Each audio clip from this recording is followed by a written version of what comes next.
Priez. Vous n'avez pas parce que vous ne demandez pas. Une des plus fortes déclarations dans la parole de Dieu est « Vous n'avez pas parce que vous ne demandez pas ».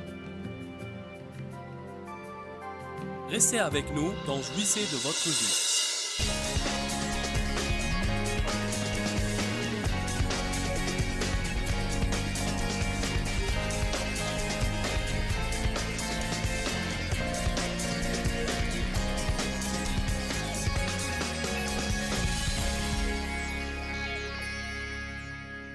Je te donnerai les clés du royaume des cieux. Pensez à cet énoncé. Les clés ferment et ouvrent. Quel être sensé ne voudrait pas ouvrir les cieux? Je te donnerai les clés du royaume des cieux.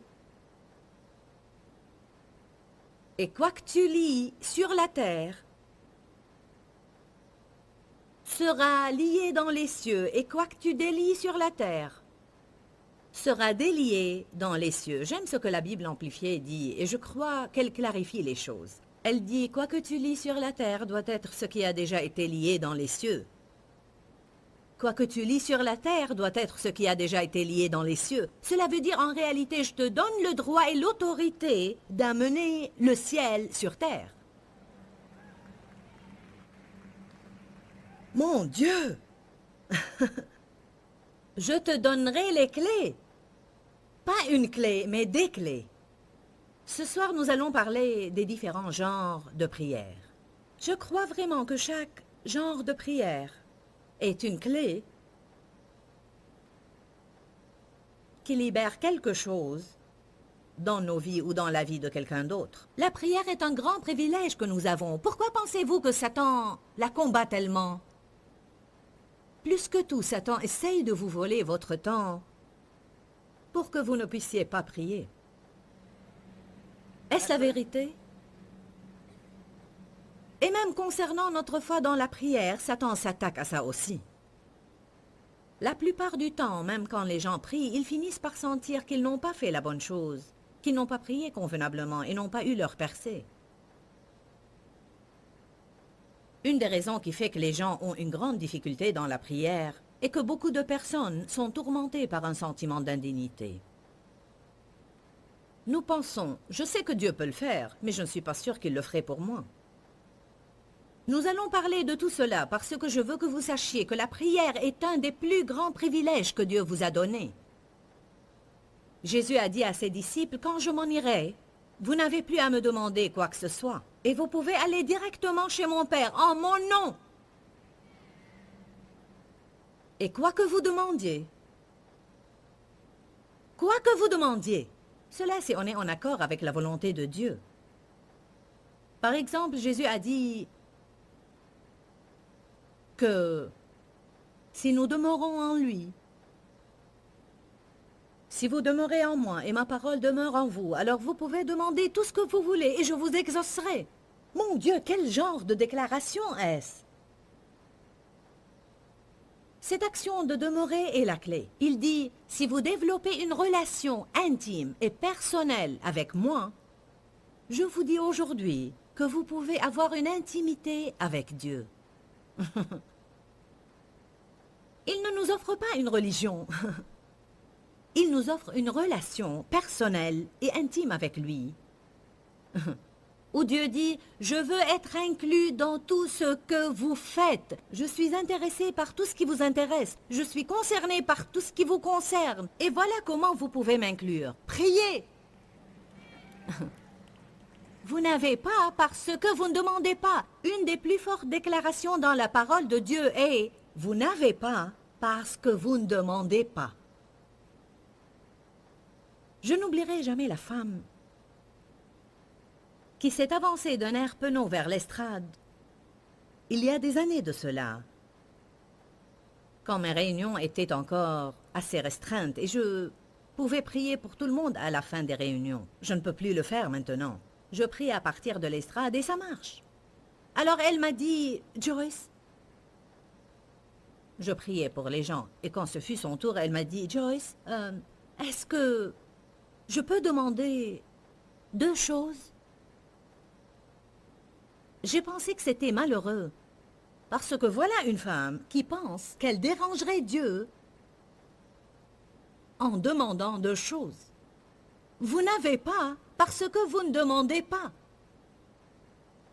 Éphésiens 3:20, Dieu est capable de faire bien au-delà, excessivement, abondamment, infiniment, au-delà de tout ce que vous pouvez oser demander, tout ce que nous pouvons penser ou concevoir.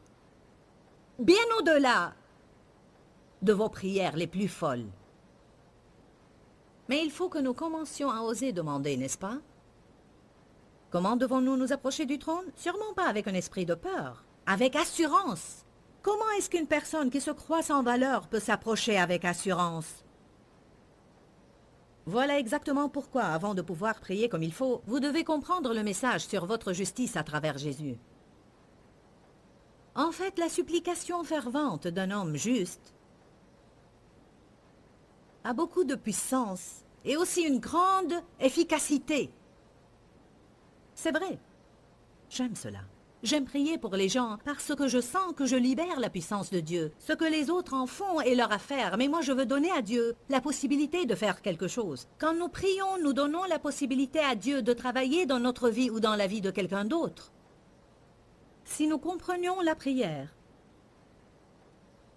Satan ne pourra plus nous empêcher de prier.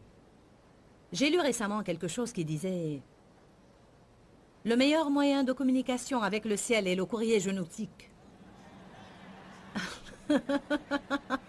Se mettre à genoux. Nous communiquerions avec le ciel tout le temps. Alléluia.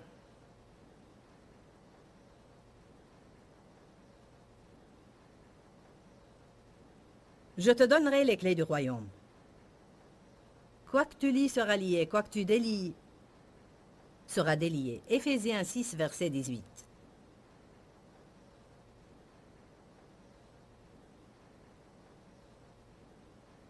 Probablement que si vous demandiez à plusieurs croyants quel serait l'un de leurs désirs, ils diront tous une meilleure vie de prière. Qui aimerait avoir une meilleure vie de prière? Vous voulez être plus consacré, plus engagé? Vous voulez réellement avoir la sensation, quand vous avez fini de prier, que ça marche, que Dieu vous a entendu et vous pouvez vous attendre à une réponse. Vous ne voulez pas vous sentir jugé ou que vous n'avez pas accompli votre devoir comme il faut. Éphésiens 6, verset 18 dit « Priez en tout temps, en toute occasion, en toute saison. » Et là, je pourrais ajouter que chaque saison dans notre vie requiert un genre différent de prière. Il y a différents genres de prières. Quelques-uns vont découvrir aujourd'hui que vous priez beaucoup plus que vous ne le pensez. Satan vous condamne en vous disant que vous ne priez presque pas. Beaucoup d'entre vous prient beaucoup plus qu'ils ne le croient. Priez en tout temps, et non pas seulement avant de vous coucher, et non pas seulement quand vous vous réveillez, mais priez en tout temps, en toute occasion, dans l'esprit, avec tout genre de prières et de supplications. À cet effet, soyez toujours d'une vigilance inlassable et continuellement fidèle, intercédant pour tous les saints, les personnes consacrées à Dieu. Et Paul dit, priez aussi pour moi, pour que j'annonce l'Évangile hardiment. Tout d'abord, quoi que soit le genre de prière, il faut qu'elle soit dans l'esprit. Que veux-je dire par là? Je veux dire qu'elle doit être une prière qui trouve son origine dans le cœur de Dieu. Du cœur de Dieu à nos cœurs, puis sous l'impulsion de l'Esprit Saint hors de notre bouche.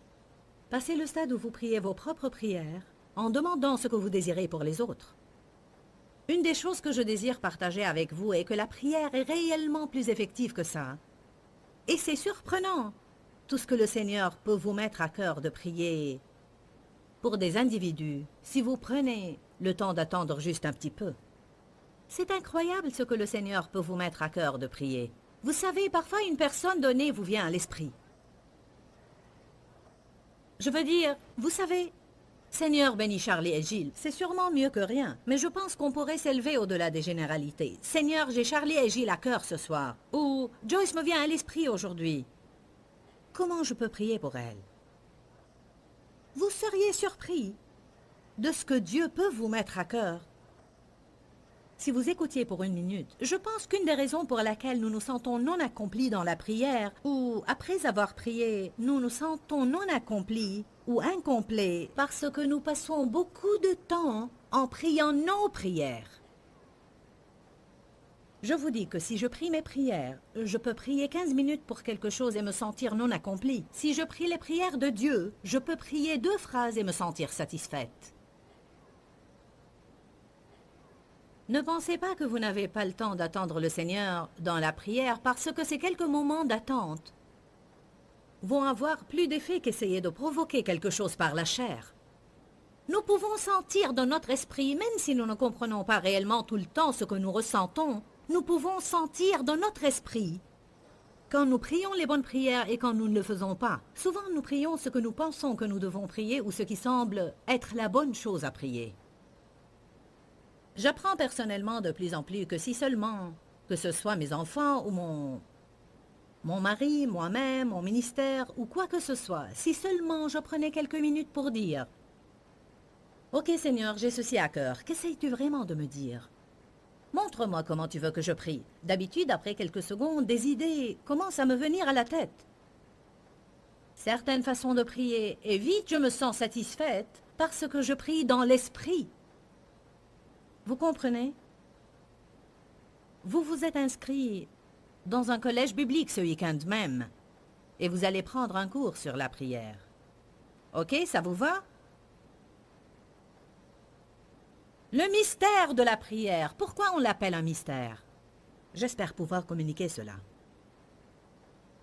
Dieu qui est souverain, et qui peut faire tout ce qu'il veut et tout ce qu'il désire, quand il veut, où il veut et comme il veut, et n'a pas besoin de notre permission, s'est donné lui-même des limites.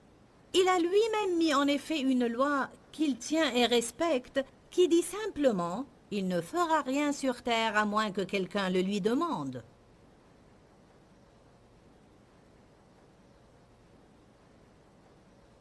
Certains ne sont pas convaincus. Je vous démontrerai cela plus tard. J'ai cherché parmi vous quelqu'un qui construise une enceinte pour m'empêcher de détruire le peuple, mais je n'ai trouvé personne pour prier, alors j'ai dû les exterminer. Comme c'est pathétique. Si mon peuple, sur qui est convoqué mon nom, s'humilie, prie, recherche ma présence et se repent de sa mauvaise conduite, je restaurerai son pays. Et si on ne priait pas, rien ne va se passer. Et si Dieu ne trouvait pas une personne qui se tiendrait dans la brèche, il dit « Je ne peux rien faire si vous ne priez pas ». Le mystère de la prière réside dans ce que Dieu dit « Nous sommes partenaires ». Vous êtes mon corps dans le monde aujourd'hui. Nous sommes le corps de Christ. Que veut dire cela? Nous sommes son corps. Il n'a plus encore de chair à présent. Nous sommes son corps, nous sommes sa bouche, ses pieds. Je suis venu ici aujourd'hui à pied pour proclamer la parole de Dieu par ma bouche. C'est Dieu qui vient à vous à travers moi, mais il a toujours besoin de cet instrument. Dieu veut faire quelque chose, il a besoin de votre bouche. Dieu veut faire quelque chose dans votre vie, il a besoin de vous, de quelqu'un, pour prier. Le mystère de la prière a sa base dans la parole de Dieu. Si vous ne me demandez pas, je ne ferai rien. Nous avons une responsabilité. Laissez-moi vous dire que vous n'avez pas la responsabilité de prier pour tout. Vous avez la responsabilité de prier pour ce que Dieu vous met à cœur. Et nous avons la responsabilité de prier pour ces personnes et ces situations qui se trouvent autour de nous. Amen. Je ne me sens pas coupable parce que je n'intercède pas pour les mêmes choses que les autres intercèdent pour, parce que Dieu utilise différentes personnes pour prier pour différentes choses. Le Saint-Esprit nous aide dans nos prières. La Bible dit, quand nous ne savons pas comment prier, le Saint-Esprit nous vient en aide. Il y a différents genres de prières et parce que certaines personnes ne réalisent pas cela, ils ne réalisent donc pas qu'ils prient plus qu'ils ne le pensent. Si nous croyons que nous devons avoir une posture donnée ou une place privilégiée, ou que la prière se limite à un seul genre, cela peut causer un manque de prière. Nous pouvons prier partout. L'Écriture dit qu'on doit prier en tout temps, en toute occasion, en toute saison. Alors je peux prier assise, debout ou même couchée. Je peux prier à voix haute ou je peux prier silencieusement. Je peux prier pendant que je bouge ou quand je suis immobile. Le fait de ne pas réaliser combien la prière est puissante éloignera beaucoup de gens de la prière. Je sens que ma mission ce week-end est de vous faire comprendre combien cela est important. Comme ça, vous commencerez à prier davantage. Certains d'entre vous disent « Je veux que le Seigneur fasse quelque chose pour moi. » Bien, alors commencez à le lui demander. Le sentiment d'indignité empêche les gens de prier. La paresse empêche les gens de prier. Amen. La prière n'a pas besoin d'être longue et la prière n'a pas besoin d'être compliquée. C'est encore une chose qui nous empêche de prier. Nous pensons qu'il nous faut beaucoup de temps pour le faire et que nous devons être éloquents. Parler avec Dieu comme vous parlez à n'importe quelle personne. Je peux prier dans les endroits publics, pendant que je fais mes courses, pendant une réunion de travail, en conduisant ma voiture ou en prenant ma douche. Pour être honnête avec vous, c'est la volonté de Dieu. Il doit y avoir un temps consacré pour la prière. Chacun doit avoir un temps consacré avec Dieu. Pour moi, c'est une question essentielle. Je crois que votre désir ou votre manque de désir de passer du temps avec Dieu détermine votre degré d'intimité avec Dieu. Le temps sépare la plupart des gens d'une relation intense avec Dieu. Si vous vous appliquez à passer un temps déterminé avec Dieu chaque jour, vous allez voir des changements positifs majeurs dans votre vie. En plus de cela, cela est important. Mais je crois que c'est encore plus important pour Dieu qu'on prie sans cesse. La Bible dit « prier sans cesse ». Mais il est certain qu'on ne peut pas se mettre dans un coin et prier toute la journée et vivre notre vie. Cela veut dire que la prière doit être comme l'acte de respirer. Je trace mon chemin dans la prière. Je prie pour chaque instant de ma vie. Dans tout ce que vous faites. Merci Seigneur, sois béni, j'ai besoin de ton aide. Oh Jésus, viens en aide à cette dame qui a l'air tellement triste ou quoi que ce soit. Dave et moi rentrions à la maison après un voyage. Nous sommes arrivés tard, près d'1 heure du matin en venant de Chicago. Et à ce moment-là, il n'y a pas beaucoup de circulation. Nous descendions la route. Et une voiture qui a probablement dévié pour ne pas cogner quelque chose nous a coupé la route juste devant nous. Et j'ai dit, Seigneur, merci parce que nous n'étions pas là 2 secondes plus tôt. On aurait pu se faire tuer. Il y a tellement de choses que Dieu fait pour nous et il est important que nous communiquions avec lui. Non pas, oh mince, j'ai eu de la chance.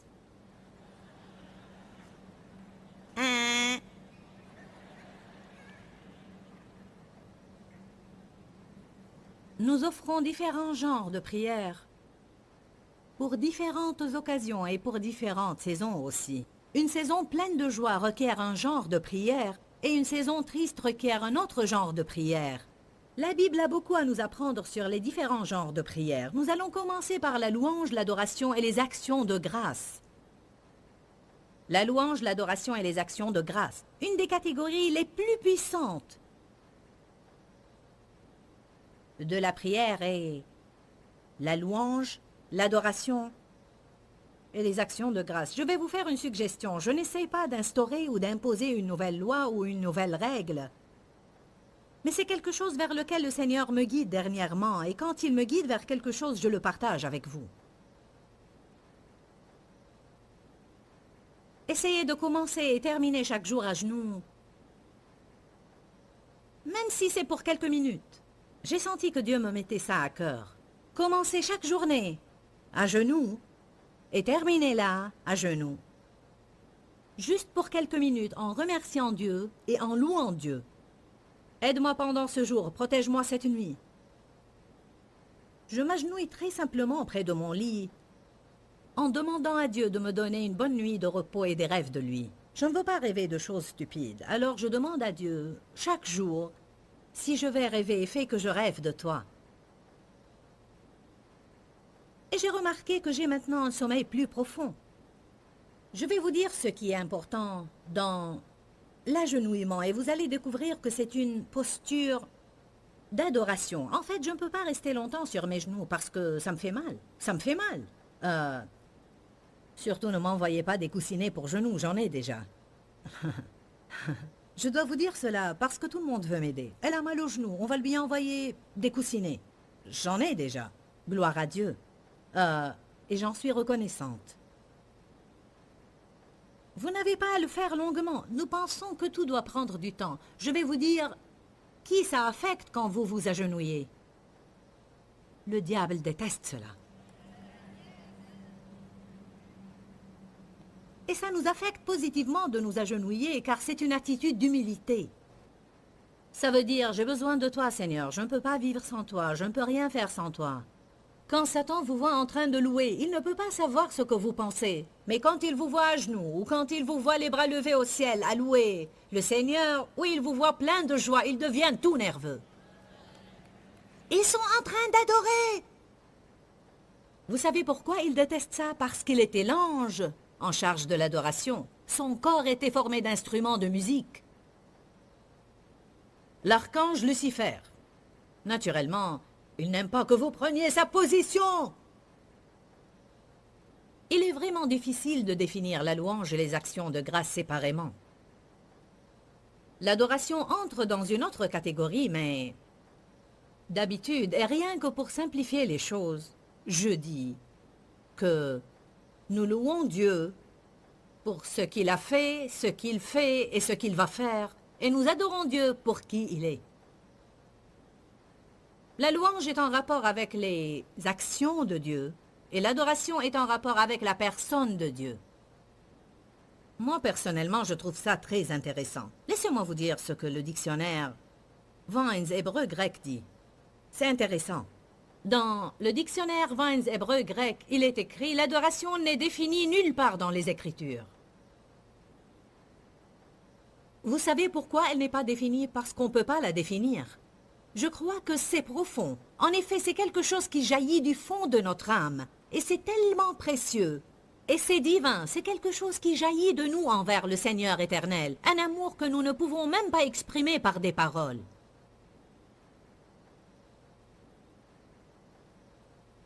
Je crois que c'est tellement personnel et tellement intime que ce ne serait pas juste d'essayer de le définir. Amen. Bien entendu, il y a des choses que la Bible dit à propos de l'adoration. Elle dit, ce n'est pas restreint à la louange.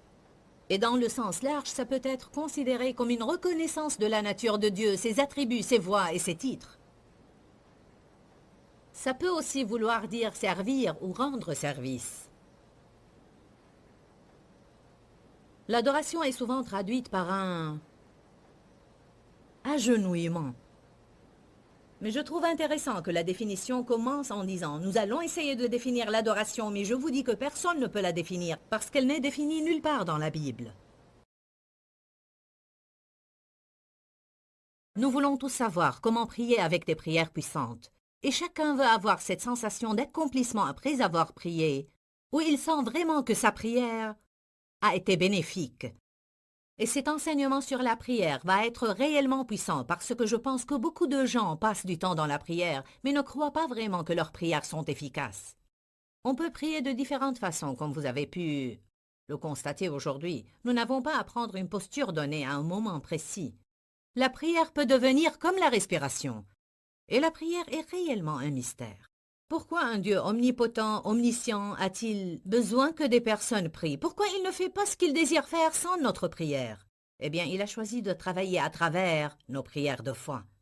Il y a certaines choses que vous avez besoin de voir arriver dans votre vie et aussi dans la vie d'autres personnes que vous connaissez. Et il faut que vous ayez plus de confiance dans la prière. Dis-leur que je les aime.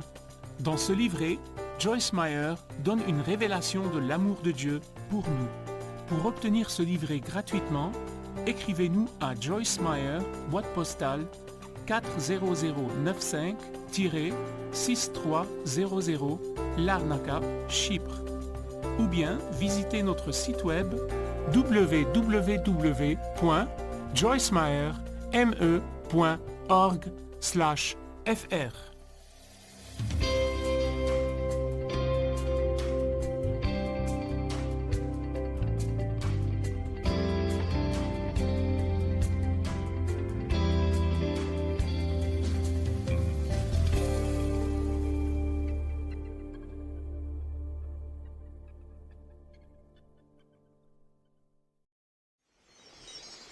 Dans l'Ancien Testament, on exigeait des sacrifices d'animaux. Mais le sacrifice que le Seigneur demande maintenant est le fruit de lèvres, des mots qui sortent par notre bouche,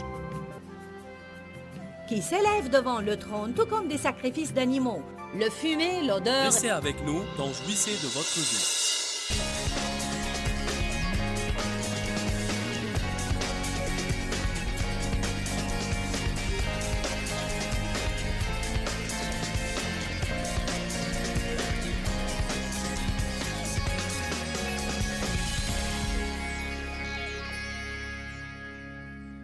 J'aime beaucoup ces versets qui parlent d'Abraham. En fait, j'aime lire ces versets.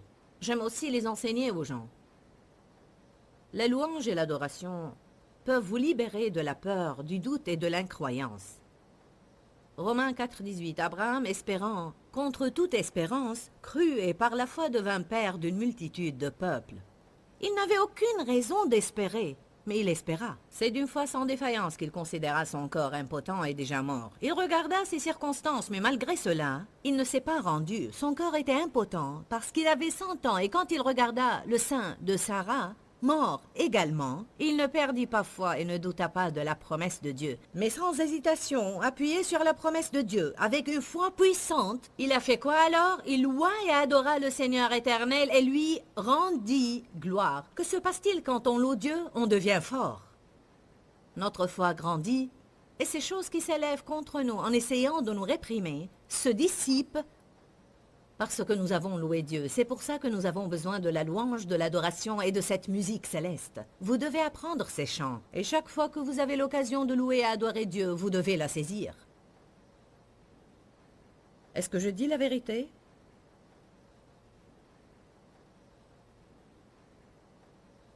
Hébreux 13.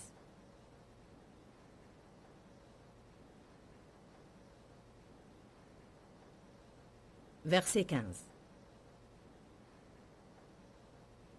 Une des choses que le dictionnaire grec dit à propos de la louange est que ça raconte une histoire ou un récit. C'est comme si on relatait ou racontait à voix haute les choses merveilleuses que Dieu a faites. Même quand vous sortez pour déjeuner avec un ami et vous racontez les choses merveilleuses que le Seigneur fait pour vous, ce faisant, vous louez Dieu. Dieu aime ce genre de conversation, alors il sort son livre de mémoire et les enregistre. Il n'enregistre pas nos complaintes, murmures et plaintes. Mais il enregistre. Imaginez ce qui se passerait si vous regardiez secrètement dans la chambre de vos enfants et vous trouveriez 2 de vos enfants assis dans un coin en train de parler et de dire vraiment, je dois dire, ah ma maman, j'ai la meilleure maman au monde. Il n'y a pas de maman plus merveilleuse et adorable. Est-ce que nous n'avons pas les parents les plus merveilleux au monde? Ils sont tellement... Oh, waouh! Vous allez être... Vous ne pourriez pas vous empêcher de les bénir et...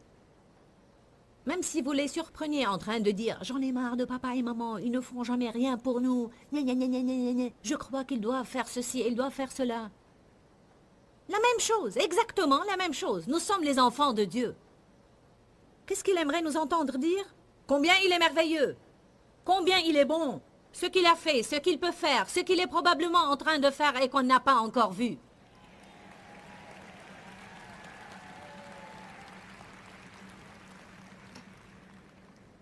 Hébreux 13, 15 dit, « Par lui, Jésus, offrons constamment. » Quand? Quand? Quand? Et en tout temps, offrons à Dieu un sacrifice de louange. Je pense que parfois nous pensons que le sacrifice de louange veut dire louer Dieu quand on n'a pas envie de le faire. Cela peut sûrement être un genre de sacrifice, mais à mon avis, je crois qu'il veut vraiment dire que la louange, dans l'Ancien Testament, on exigeait des sacrifices d'animaux, mais le sacrifice que le Seigneur demande maintenant est le fruit de lèvres, des mots qui sortent par notre bouche, qui s'élèvent devant le trône, tout comme des sacrifices d'animaux. Le fumet, l'odeur et la saveur s'élevaient devant le trône de Dieu. Il a dit le sacrifice que Dieu demande maintenant est le fruit de lèvres, des paroles reconnaissantes qui confessent son nom. Je me demande combien de fois par jour nous devrions remercier Dieu pour quelque chose. Et combien nous devrions dire à Dieu que nous l'aimons. Mon Dieu. Alléluia. Merci Seigneur. Merci pour l'eau chaude. Gloire à Dieu. Amen. Quand j'ai soif, merci pour l'eau froide, Seigneur, merci. Nous devons remercier Dieu. Voilà une pensée qui m'est venue à la tête aujourd'hui. Écoutez-moi, nous devrions remercier Dieu pour les personnes qu'il met dans nos vies, qui nous encouragent, qui sont autour de nous et qui font des choses pour nous, et les amis que nous avons, les gens qui font partie de notre vie. Je voyage beaucoup, alors le Seigneur me facilite les choses et parfois les gens me demandent « Comment tu fais tout ce que tu fais ?» Et souvent je réponds « Le Seigneur me donne sa grâce, mais vous savez, non seulement Dieu me donne sa grâce, mais il me donne aussi des gens merveilleux qui m'aident. Et les gens que Dieu envoie pour nous aider sont les gens qui ont le plus de valeur dans notre vie. Quelqu'un pense « Béni soit Dieu, je n'ai personne pour m'aider. » Alors, j'ai une réponse pour toi. Va semer quelques graines et aider quelqu'un d'autre et Dieu amènera une récolte dans ta vie. Ne reste pas là en disant que tu n'as personne pour t'aider. Va aider quelqu'un d'autre et semer des graines. En fait, vous devez aider quelqu'un d'autre avant que Dieu vous aide. Parce que vous semez d'abord et puis vient la récolte. Semaille, attente, puis récolte. Alléluia. Si vous voulez quelque chose que vous n'avez pas dans votre vie, semez-en un peu. Et alors vous aurez l'autorité d'avoir foi en Dieu pour une récolte. Nous n'avons aucune autorité de croire à une récolte là où nous n'avons aucune envie de semer. N'essaie pas de demander à Dieu de te donner des amis si tu ne veux pas être amical.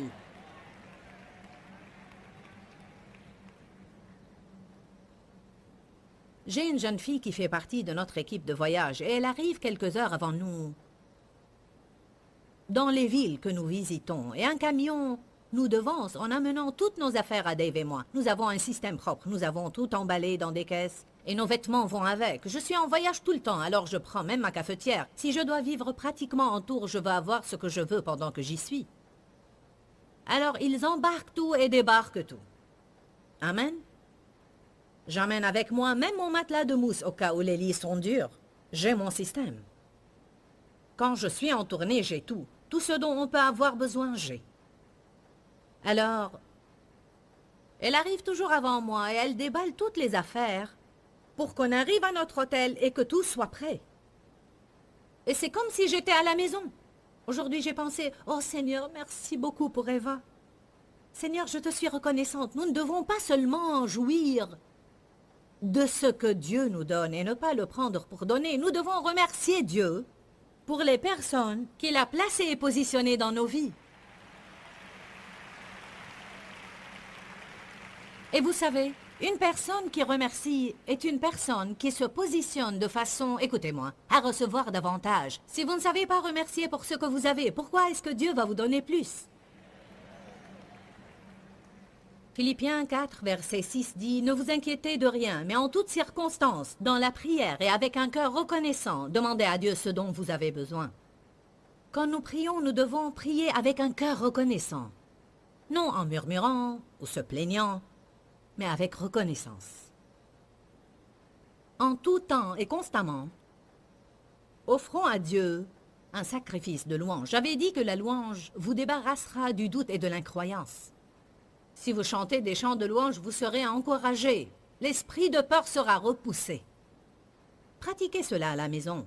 Quand l'esprit de peur arrive, je te loue Seigneur, je glorifie ton nom. Tu es digne de louange, alléluia. Merci Seigneur, tu es merveilleux, j'exalte ton nom. Vous faites ainsi une bataille spirituelle. Vous êtes d'accord?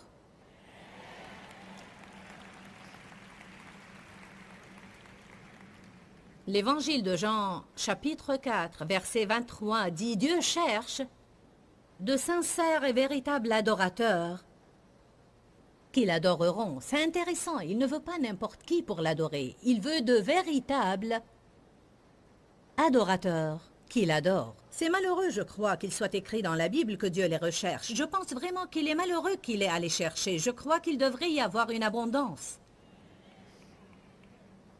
Écoutez-moi bien. Matthieu 15. Les adorateurs sont des personnes puissantes. Les personnes qui louent sont puissantes. Ceux qui se plaignent sont faibles. Ceux qui murmurent aussi. Allez! Il est évident que non pas chaque personne qui a l'air de louer est vraiment sincère. L'adoration sincère vient du cœur et n'est pas simplement un comportement acquis où je dois aller à un endroit bien déterminé et répéter des prières déjà apprises. Je ne dis pas que ce n'est pas définitivement une adoration ou une louange, mais assurez-vous que votre cœur y est. Je n'essaie pas de critiquer, alors ne me lapidez pas. Ce que je dis en fait est que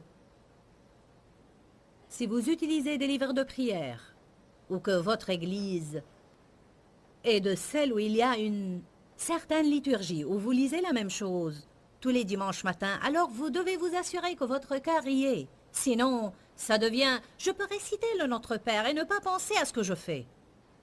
Je veux que vous compreniez que votre cœur doit être engagé dans la prière, sinon ce n'est pas une véritable adoration. Votre cœur doit être engagé, ce n'est pas seulement le fruit de lèvres, mais un cœur engagé. Vous êtes avec moi? Comme j'ai dit, je ne veux rien saper.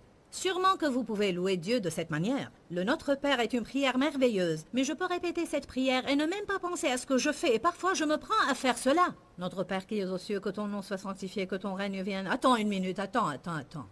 Notre Père qui es aux cieux, saint est ton nom, Seigneur. Que ton règne vienne, que ta volonté soit faite. Et là, je réfléchis à ce que je dis. Tout ce que je dis, c'est de vous assurer que votre cœur est connecté avec votre bouche. Vous m'entendez? Je crois que cela va vous aider. Parce que je crois qu'on peut prendre l'habitude de penser « Bon, j'adore Dieu, j'ai regardé la projection. J'ose vraiment croire... » Et pendant que vous le faites, vous regardez le chapeau de Suzy et le nouveau sac de Janie. Vous comprenez? En fait, la concentration n'est pas vraiment notre point fort. Et nous devons apprendre comment nous concentrer. Voilà pourquoi dans une réunion pareille et au cours d'une réunion d'église, le moins de personnes qui se déplacent, mieux c'est, croyez-moi. Je vous dis la vérité, quand une personne se déplace, 50 autres la suivent. Je vous dis cela pour votre bien, parce que vous pouvez penser, eh bien, j'ai soif, mais et si quelqu'un ratait quelque chose d'important dont il aurait besoin dans sa vie? Quand vous priez, quand vous louez et vous chantez ces chants, vous pourrez vraiment profiter de ces chants si vous faites réellement attention à chaque mot que vous chantez et que ce soit vraiment des mots que vous signifiez et que vous ne soyez pas en train de penser à quelque chose d'autre pendant que vous lisez les mots. Les adorateurs sont des personnes qui adorent d'abord avec le cœur, puis par la bouche. Rentrer dans une église, s'agenouiller à un moment précis, se mettre debout à d'autres en répétant des phrases données ou en lisant d'un livre peut être une vraie adoration si notre cœur y est et que ce n'est pas juste une formalité. Dieu n'est pas satisfait si nous venons à un même endroit chaque dimanche pour y passer un temps déterminé et puis aller à la maison et ne plus penser à lui jusqu'à la semaine d'après à la même heure. Sortez Dieu de la boîte d'où vous le sortez seulement dimanche matin. Il veut envahir votre vie.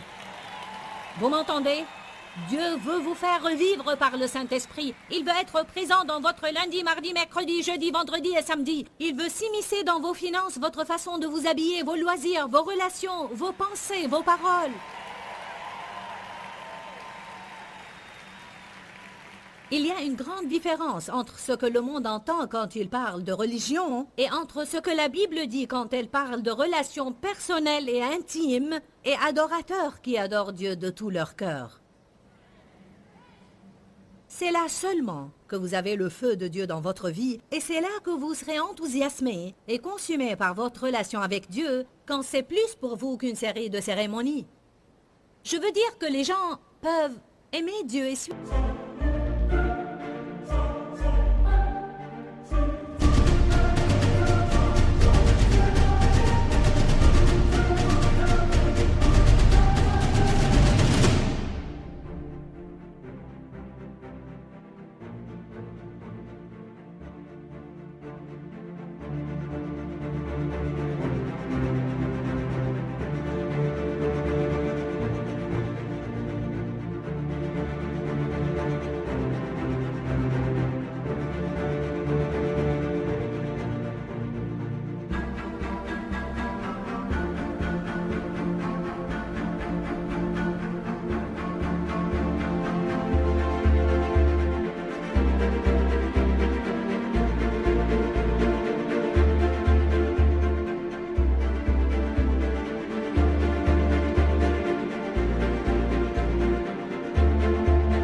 Des rituels parce que c'est tout ce qu'ils savent faire.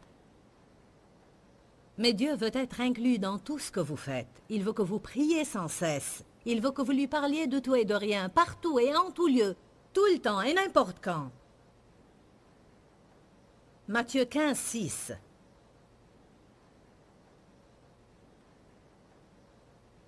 Au nom de votre tradition, c'est-à-dire les enseignements qui vous viennent de vos pères, vous avez annulé la parole de Dieu, la rendant sans valeur, sans force et dépourvue d'autorité. Que veut dire cela? À cause des traditions, des lois mises par l'homme, vous avez mis de côté la parole de Dieu. Est-ce que les gens ne font pas ça aujourd'hui? J'ai été baptisé dans le Saint-Esprit en 1976 et je ne comprenais pas ce qui m'était arrivé. Après un bout de temps, j'ai reçu le don des langues et j'ai été jeté hors de mon église. Vous savez ce qu'ils m'ont dit? On ne peut pas nier que ce qui t'est arrivé existe dans la Bible, mais ça ne fait pas partie de nos doctrines. Alors si c'est ce que tu vas faire et croire, tu vas devoir aller autre part. C'est exactement ce que dit l'Écriture. Elle dit au nom de vos traditions, vous avez annulé la parole de Dieu. Je vais vous dire quoi? Je m'en fous quelle organisation c'est. Ceci ne plaît pas à Dieu. Nous avons à oublier nos lois humaines et nous devons lire notre Bible, mes amis.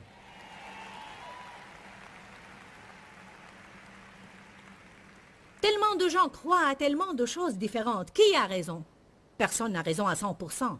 Personne. C'est pourquoi nous devons arrêter de nous disputer pour les petites choses et nous devons nous aimer les uns les autres et avoir un peu d'unité.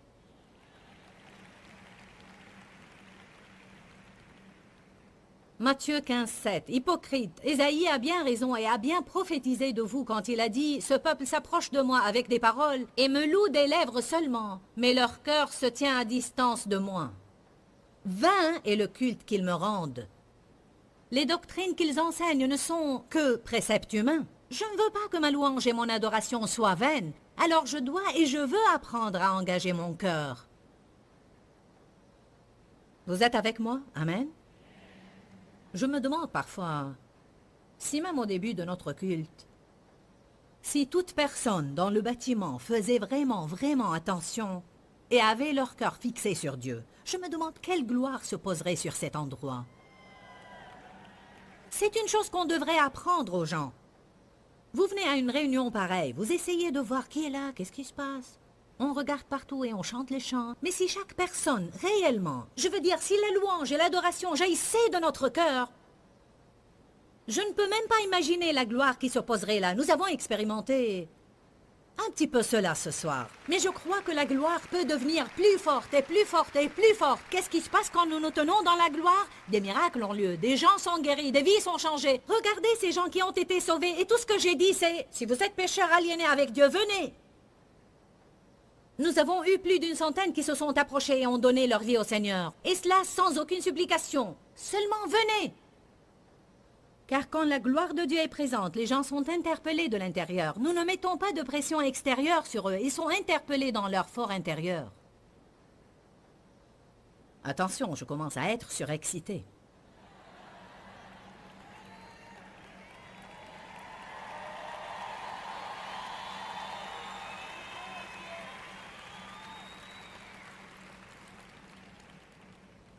Je veux répéter cela. Essayez, si vous êtes guidé par l'Esprit, et je n'instaure pas une nouvelle loi. Mais priez à propos de commencer et terminer chaque jour à genoux. Je n'ai pas un chapitre ou un verset de la Bible à vous donner, c'est seulement une suggestion. Quand vous allez au lit le soir, formez une habitude, agenouillez-vous. Merci Seigneur pour ce jour, merci pour tout ce que tu as fait, je te loue Dieu, tu es vraiment merveilleux. Protège-moi cette nuit, donne-moi de doux rêves, apprends-moi même pendant mon sommeil. Apprends-moi ce soir. Et puis la première chose le matin, avant de faire quoi que ce soit, sortez de votre lit et agenouillez-vous. Merci Seigneur, je ne peux pas passer cette journée sans toi, Dieu. Oh Jésus, je te suis reconnaissante. Je te loue Seigneur, car tu vas m'aider à faire ta volonté. J'exalte ton nom, tu es merveilleux Seigneur. Je t'aime. Et puis allez vous brosser les dents ou faire autre chose. Merci Seigneur. Vous savez quelle pensée m'est venue à l'instant?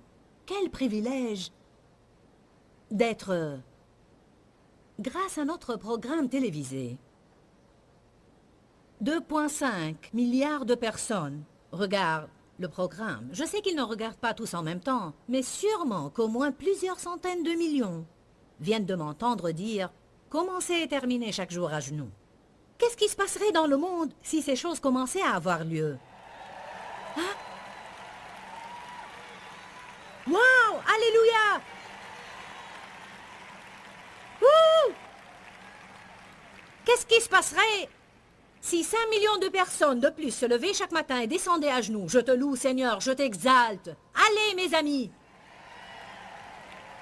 Je veux accomplir le travail de Dieu pour que je puisse quitter cette terre et aller là où j'appartiens. Je ne suis pas encore chez moi, je veux aller à ma demeure céleste. Amen? Seigneur, prends pitié. On parle de reconnaissance et de remerciement pour ce qu'on a. Nous savons que 1 Thessaloniciens 5 dit qu'être reconnaissant pour toute chose, quoi que soient les circonstances, est la volonté de Dieu pour nous.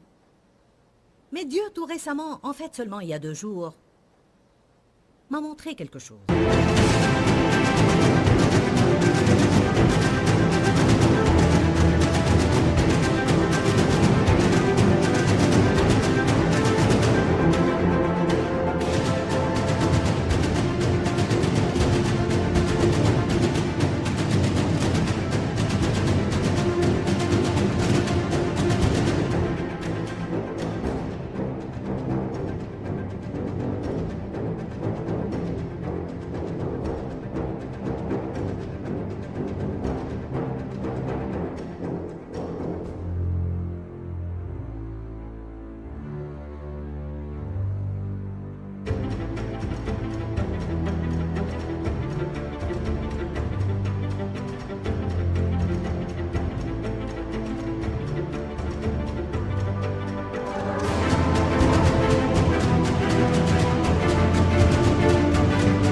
Dieu vous donne de nouvelles révélations pour votre vie à différents moments et il m'a montré quelque chose à propos de la paix qui a été un pivot pour moi. Si vous voulez la paix, appliquez-vous à l'avoir. Jésus a dit, je vous laisse ma paix. La paix est là, mais nous devons nous appliquer pour l'avoir. Pour vous dire la vérité, ça ne vous ferait... Il vous faut comprendre cela. Ça ne vous ferait réellement aucun bien de prier pour la paix. Il faut vous appliquer pour l'avoir. Alors si vous allez avoir la paix, vous allez l'avoir intentionnellement. Je ne peux pas rentrer dans les détails, mais il m'a donné aussi une révélation à propos de la peur. Et c'est que quoi que soit ce qui vous fait peur, vous devez le faire malgré votre peur. Ne craignez rien, ne signifie pas débarrassez-vous des sentiments, mais ça veut dire sachez que parce que Dieu est avec vous, et dit ne craignez rien car je suis avec vous, vous pouvez commencer à faire toutes les choses qu'il vous a demandé de faire sans crainte. Et ainsi, vous allez vaincre et conquérir cette peur parce que vous ne lui avez pas permis de vous arrêter. Et Dieu m'a donné aussi une révélation concernant la joie. Êtes-vous prêts? Je vais la partager avec vous. Dieu m'a mis ça à cœur il y a 2 jours. Il m'a dit, c'est une révélation concernant la joie. Je me suis tue. Et voici ce qu'il m'a dit. C'est entièrement en rapport avec tes paroles.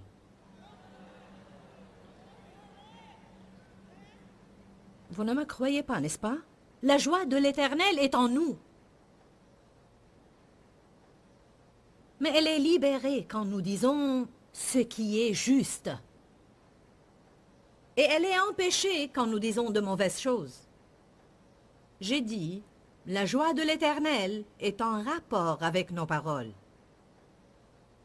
Certains ne sont pas heureux parce qu'ils parlent de stupidité tout le temps. Et vous savez quoi? Vous mangez vos propres paroles toute la journée.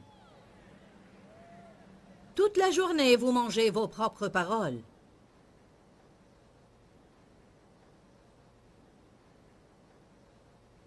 « 1 Pierre 3,10 » Dans la version amplifiée de la Bible, « Celui qui veut en effet aimer la vie et voir des jours heureux, qu'il soit apparent ou non, doit garder sa langue du mal et cesser de mentir. »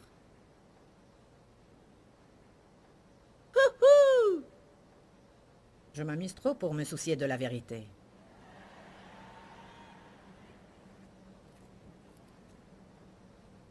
Proverbe 18, 20, 21.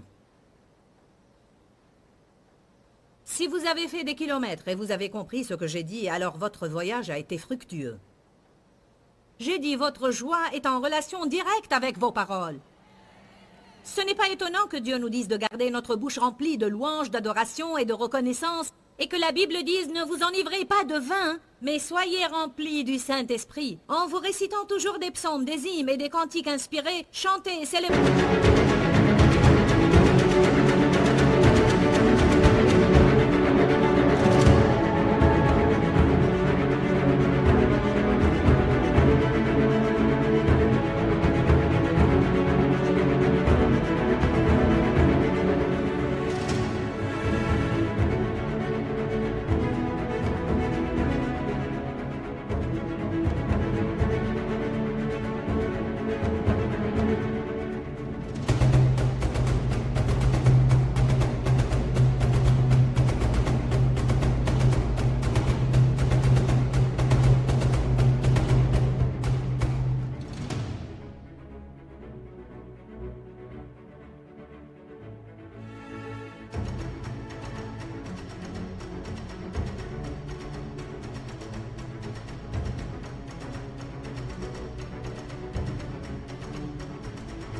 Le Seigneur de tout votre cœur.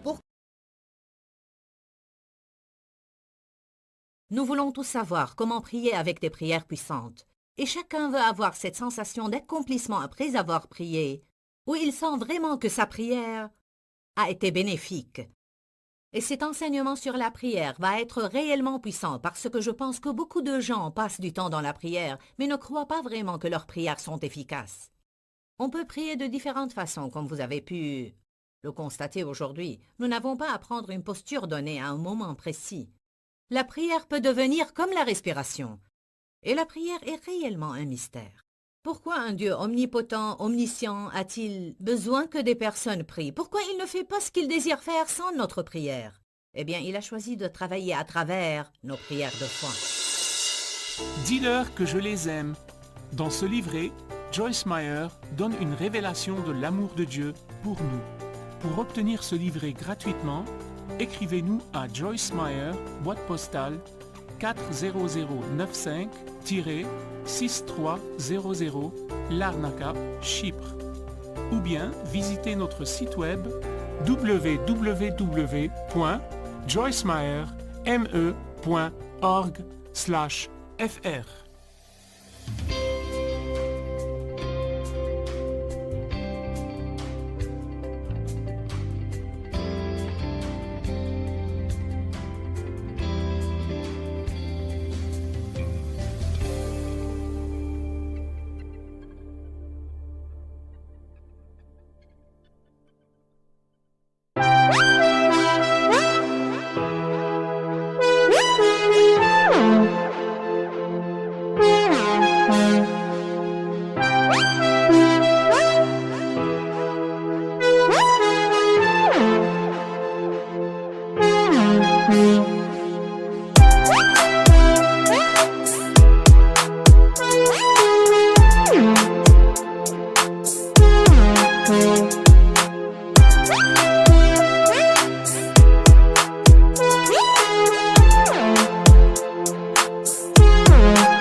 khắp phương trời vẫn nhớ tới quê hương. Người về đây thăm làng Trù quê mẹ và làng Sen quê cha, xúc động bồi hồi người rơi giọt lệ, thương mái nhà tranh thương đất mẹ nghèo, đi suốt cuộc đời mới được thăm.